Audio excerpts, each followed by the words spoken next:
ঘরের প্রত্যেকটা মহিলারা সকাল থেকে রাত পর্যন্ত সংসারের সমস্ত কাজ একা হাতে করতে থাকে। আর এই কাজগুলো যদি একটু বুদ্ধি খাটিয়ে আর কিছু ঘরোয়া টিপস ফলো করে আমরা করে নিতে পারি, তাহলে কিন্তু অনেকটা পরিশ্রম, সময়, খরচ দিনই কিন্তু বেঁচে যায়। সেরকমই আজকে কিছু ছোটোখাটো টিপসের ভিডিও নিয়ে চলে এসেছি। আশা করছি তোমাদের অনেকটা কাজে লাগবে। আর ভালো লাগলে অবশ্যই বন্ধুরা একটা লাইক করে দিও। চলো বন্ধুরা শুরু করা যাক।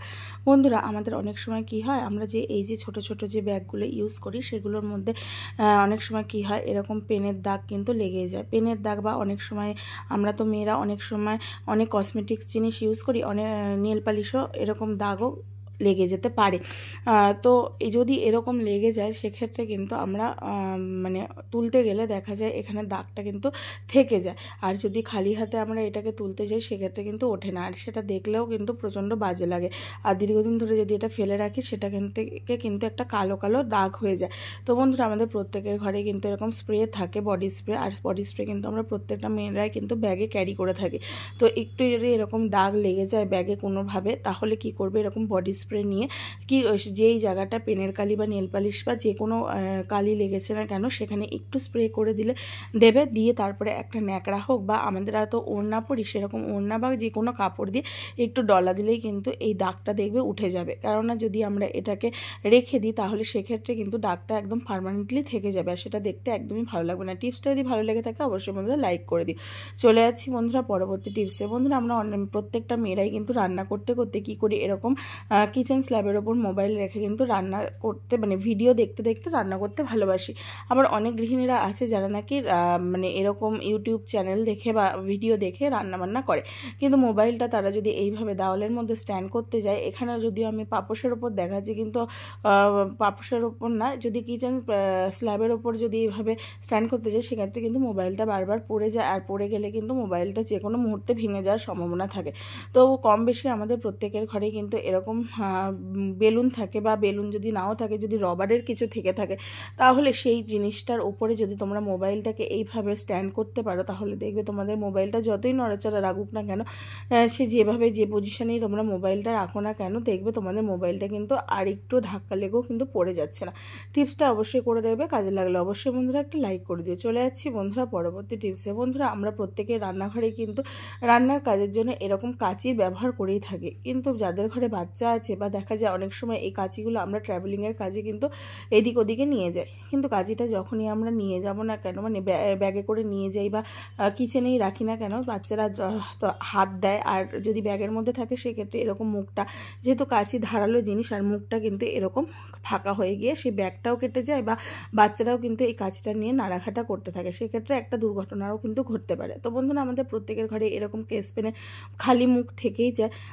তো এই কেস পেনের যখনই আমাদের কাজ হয়ে যাবে, তখন যদি আমরা এই কেস পেনের এই ঢাকনাগুলোকে ফেলে না দিই, এইভাবে কাঁচের মুখটার মধ্যে এইভাবে আটকে রাখি, তাহলে একটু চেপে দিয়ে যদি আমরা আটকে দিই তাহলে কিন্তু এটা একদম শক্তভাবে আটকে থাকবে।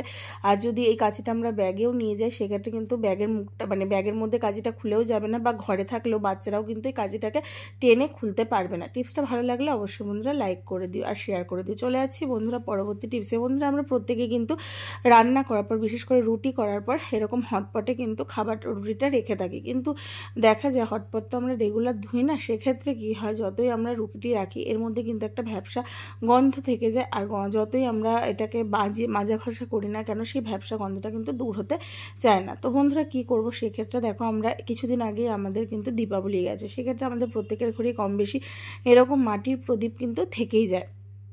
তো সেই যে মাটির প্রদীপটা আছে সেই প্রদীপটার মধ্যে একটা সলতে দিয়ে জাস্ট অল্প একটু কয়েক ফোঁটা সর্ষের তেল দিয়ে প্রদীপটার তুলোটা ভিজিয়ে দিয়ে কিছুক্ষণ এই প্রদীপটাকে জ্বালিয়ে দাও। জ্বালিয়ে দেওয়ার মাথাটা ভিজিয়ে নিয়ে তারপরে প্রদীপটাকে জ্বালিয়ে দাও। এরপরে কি করবে, তোমরা হটপটের মধ্যে এই প্রদীপটাকে এর মধ্যে দিয়ে দেবে। দিয়ে দেওয়ার পর কিছুক্ষণ এইভাবে রাখবে, রাখার পর তারপরে হটপটের যে ঢাকনাটা আছে সেটা এইভাবে আটকে দাও। আটকে রেখে তারপরে 10 থেকে 20 মিনিট ঠিক এরকম অবস্থাতেই রেখে দাও। দেখবে তোমাদের হয়ে যাওয়ার পর প্রদীপটা কিন্তু নিভে গেছে, আর এই যে ভেতরকার যে ধোঁয়াটা, সেই ধোঁয়াতে একটা দেখবে মাটির গন্ধ বেরোবে, যেহেতু প্রদীপটা মাটির, সেহেতু মাটির একটা সুন্দর গন্ধ কিন্তু এই হটপটের মধ্যে ছড়িয়ে যাবে, আর যে ভ্যাপসা গন্ধটা ছিল, যে বিচ্ছিরি গন্ধটা ছিল, সেটাও কিন্তু একদম চলে যাবে।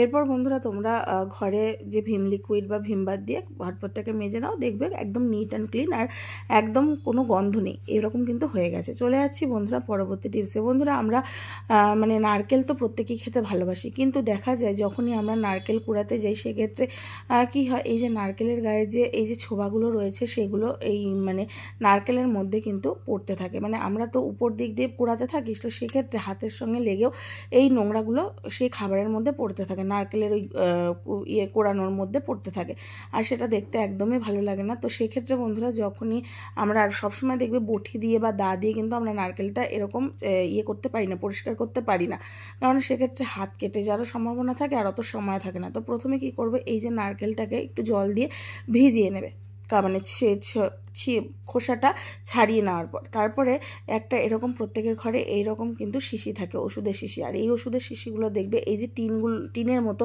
এই ঢাকনাগুলো থাকে, তো এই যে ধারালো এই ঢাকনাগুলো দিয়ে এইভাবে যদি তোমরা নারকেলের গায়ে এই খোসাগুলোকে এইভাবে ছাড়িয়ে নিতে পারো, তাহলে দেখবে তোমাদের হাত তো কেটে যাওয়ার কোনো সম্ভাবনাই থাকবে না, উপরন্তু খুব সুন্দরভাবে কিন্তু এই খোসাগুলো ছাড়ানো হয়ে যাবে, নারকেলের খোসা। তো এইভাবে কিন্তু তোমরা ইজিলি নারকেলের খোসা ছাড়িয়ে নিতে পারো, আর এরপরে আরেকবার ধুয়ে নেবে নারকেলটাকে, দেখবে তোমরা নারকেল কোড়ানোর সময় এই যে নোংরাগুলো আছে, খোসা যে ছোট ছোট যে খোসাগুলো যে নারকেল কোড়ানোর মধ্যে পড়ে, সেটাও কিন্তু আর পড়ছে না। এইভাবে তোমরা করে দেখবে, আশা করছি তোমাদের অনেকটা কাজে লাগবে। তো বন্ধুরা আজকের এই টিপসগুলো তোমাদের কেমন লাগলো একটা কমেন্ট করে জানিও, আর বন্ধুরা তোমরা কে কোথা থেকে আমার এই ভিডিওটা দেখছো সেটাও জানাতে ভুলবে না।